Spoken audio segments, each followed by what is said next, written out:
Sir HDK ಅವರು heart operation Congress ಅದನ್ನ ಲೇವಡಿ ಮಾಡುವಂತ ಹಾರ್ಟ್ ಆಪರೇಷನ್ ಆಗಿ 2 ದಿನಕ್ಕೆ ಮತ್ತೆ ಪ್ರಚಾರಕ್ಕೆ ಬರ್ತಾರೆ. ಇದೆಲ್ಲ ಚುನಾವಣಾ ಗಿಮಿಕ್ ನೋಡಿ.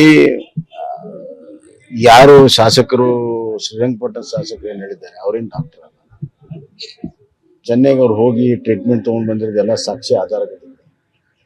ವೈಯಕ್ತಿಕ ವಿಚಾರ, ಅದು ಆರೋಗ್ಯ ಸೂಕ್ಷ್ಮ ವಿಚಾರಗಳನ್ನ ರಾಜಕಾರಣಕ್ಕೆ ಹೇಳ್ತಾ ಇರೋದು ಸಮಂಜಸ ಅಲ್ಲ, ಸರಿ ಅಲ್ಲ. ರಾಜಕಾರಣವನ್ನ ರಾಜಕೀಯ ನೆಲಗಟ್ಟ ಮೇಲೆನೆ ಹೋರಾಟ ಮಾಡಬೇಕು, ವೈಯಕ್ತಿಕ ವಿಚಾರಗಳೆಲ್ಲ.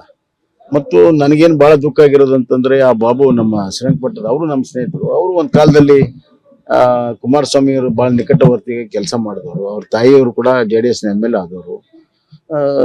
ಬದಲಾದಂತ ರಾಜಕೀಯ ಪರಿಸ್ಥಿತಿಗೆ ವೈಯಕ್ತಿಕ ವಿಚಾರಗಳನ್ನು ತರುವಂತದ್ದು ಸರಿಯಲ್ಲ ಅಂತ ನಾನು ಹೇಳಕ್ ಇಚ್ಛೆ. ಕುಮಾರಸ್ವಾಮಿ ಅವರು ಸ್ಪರ್ಧೆ ಮಾಡ್ತಾರೆ, ಅವ್ರು ಡಿಕ್ಲೇರ್ ಆಗಿದೆ, ಮಾಡ್ತಾರೆ. ಸುಮಲತಾ ನಡೆ ಅದು ನೋಡೋಣ. ಅವರು ನಿನ್ನೆ ನಮ್ಮ ಅಧ್ಯಕ್ಷರು ಭೇಟಿಯಾಗಿದ್ದಾರೆ, ಸರಿ ಹೋಗುತ್ತೆ ಅಂತ ನನಗೆ ಅನಿಸ್ತಾ ಇದೆ. ಇವತ್ತು ಅವ್ರ ಕಾರ್ಯಕರ್ತರ ಸಭೆ ಎಲ್ಲ ಕರೆದಿದ್ದಾರೆ, ಅವ್ರ ಅಭಿಪ್ರಾಯ ತಿಳ್ಕೊಂಡು ಅವರು ಅಂತಿಮ ತೀರ್ಮಾನ ಅದೆಲ್ಲವೂ ಸರಿ ಆಗುತ್ತೆ ಅಂತ ನನಗೆ ವಿಶ್ವಾಸ. ಕಾಂಗ್ರೆಸ್ ಅಭ್ಯರ್ಥಿಗಳಲ್ಲಿ ಬಹುತೇಕ ಕುಟುಂಬಸ್ಥರಿಂದ ರಿಲೇಟಿವ್ಸ್ ಅಲ್ಲೇ ಕೊಟ್ಟಿದ್ದಾರೆ ಆಲ್ಮೋಸ್ಟ್. ಮತ್ತೆ ಕುಟುಂಬ ರಾಜಕಾರಣದ ಬಗ್ಗೆ ಟೀಕೆ ಮಾಡುವಂತವರಿಗೆ ಇದು ಏನು ಚರ್ಚೆಗೆ ಕಾರ್ಯಕರ್ತರ ವಲಯದಲ್ಲೂ ಕೂಡ ಚರ್ಚೆ ಆಗ್ತಿದೆ. ಒಂದು ಕಾಂಗ್ರೆಸ್ ನಲ್ಲಿ ಕುಟುಂಬ ಕೊಡೋದು ಅಲ್ಲಿ ಮೊದಲಿಂದ ಬಂದಿರೋದು, ಅದು ಆಶ್ಚರ್ಯ. ಆದ್ರೆ ಇಷ್ಟು ದೊಡ್ಡ ಪ್ರಮಾಣದಲ್ಲಿ ಕೊಡೋದಕ್ಕೆ ಏನ್ ಕಾರಣ ಅಂದ್ರೆ, ಆ ಎಲ್ಲಾ ಮಂತ್ರಿಗಳಿಗೆ ನಿಲ್ಲು ಅಂತ ಹೇಳಿದ್ರು ಸುಮಾರು 10-12 ಜನಕ್ಕೆ. ಅವ್ರಿಗೆ ಆರಿಸಿ ಬರುವಂತ ವಿಶ್ವಾಸ ಇಲ್ಲ, ಕಾಂಗ್ರೆಸ್ಗೆ ಆರಿಸಿ ಬರೋ ವಿಶ್ವಾಸ ಇಲ್ಲ. ಹಾಗಾದ್ರೆ ನೀವೇ ಕ್ಯಾಂಡಿಡೇಟ್ ಕೊಡಿ ಅಂದಾಗ ಅವರು ಅನಿವಾರ್ಯವಾಗಿ ಬೇರೆ ಇಲ್ಲ ಕಾರಣದಿಂದ ಅವರು ಅಣ್ಣ ತಮ್ಮಂದಿರನ್ನ ಮಕ್ಕಳೆಲ್ಲ ನಿಲ್ಲಿಸಿದ್ದಾರೆ.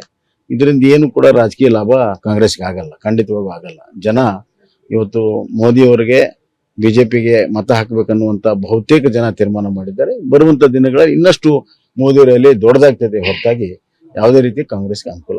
ಸರ್ HDK ಅವರು ಹಾರ್ಟ್ ಆಪರೇಷನ್ ಕಾಂಗ್ರೆಸ್ ಅದನ್ನ ಲೇವಡಿ ಮಾಡುವಂತ ಹಾರ್ಟ್ ಆಪರೇಷನ್ ಆಗಿ 2 ದಿನಕ್ಕೆ ಮತ್ತೆ ಪ್ರಚಾರಕ್ಕೆ ಬರ್ತಾರೆ. ಇದೆಲ್ಲ ಚುನಾವಣಾ ಗಿಮಿಕ್.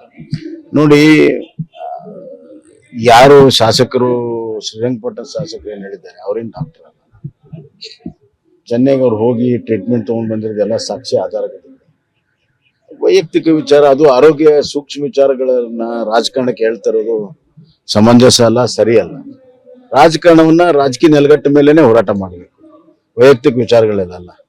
ಮತ್ತು ನನಗೇನು ಬಹಳ ದುಃಖ ಆಗಿರೋದು ಅಂತಂದ್ರೆ, ಆ ಬಾಬು ನಮ್ಮ ಶ್ರೀರಂಗಪಟ್ಟಣದ ಅವರು ನಮ್ಮ ಸ್ನೇಹಿತರು. ಅವರು ಒಂದ್ ಕಾಲದಲ್ಲಿ ಕುಮಾರಸ್ವಾಮಿ ಅವರು ಬಹಳ ನಿಕಟವರ್ತಿಗೆ ಕೆಲಸ ಮಾಡಿದವರು. ಅವ್ರ ತಾಯಿಯವರು ಕೂಡ JDS MLA ಆದವರು. ಬದಲಾದಂತ ರಾಜಕೀಯ ಪರಿಸ್ಥಿತಿಗೆ ವೈಯಕ್ತಿಕ ವಿಚಾರಗಳನ್ನು ತರುವಂತದ್ದು ಸರಿಯಲ್ಲ ಅಂತ ನಾನು ಹೇಳಕ್ ಇಚ್ಛೆ. ಕುಮಾರಸ್ವಾಮಿ ಅವರು ಸ್ಪರ್ಧೆ ಮಾಡ್ತಾರೆ, ಅವ್ರು ಡಿಕ್ಲೇರ್ ಆಗಿದೆ, ಮಾಡ್ತಾರೆ. ಸುಮಲತಾ ನಡೆ ಅದು ನೋಡೋಣ. ಅವರು ನಿನ್ನೆ ನಮ್ಮ ಅಧ್ಯಕ್ಷರು ಭೇಟಿಯಾಗಿದ್ದಾರೆ, ಸರಿ ಹೋಗುತ್ತೆ ಅಂತ ನನಗೆ ಅನಿಸ್ತಾ ಇದೆ. ಇವತ್ತು ಅವ್ರ ಕಾರ್ಯಕರ್ತರ ಸಭೆ ಎಲ್ಲ ಕರೆದಿದ್ದಾರೆ, ಅವ್ರ ಅಭಿಪ್ರಾಯ ತಿಳ್ಕೊಂಡು ಅವರು ಅಂತಿಮ ತೀರ್ಮಾನ ಅದೆಲ್ಲವೂ ಸರಿ ಆಗುತ್ತೆ ಅಂತ ನನಗೆ ವಿಶ್ವಾಸ. ಕಾಂಗ್ರೆಸ್ ಅಭ್ಯರ್ಥಿಗಳಲ್ಲಿ ಬಹುತೇಕ ಕುಟುಂಬಸ್ಥರಿಂದ ರಿಲೇಟಿವ್ಸ್ ಅಲ್ಲೇ ಕೊಟ್ಟಿದ್ದಾರೆ ಆಲ್ಮೋಸ್ಟ್.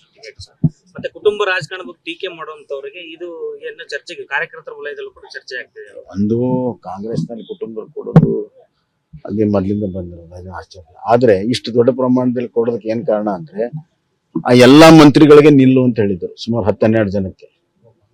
ಅವ್ರಿಗೆ ಆರಿಸಿ ಬರುವಂತ ವಿಶ್ವಾಸ ಇಲ್ಲ, ಕಾಂಗ್ರೆಸ್ಗೆ ಆರಿಸಿ ಬರೋ ವಿಶ್ವಾಸ ಇಲ್ಲ.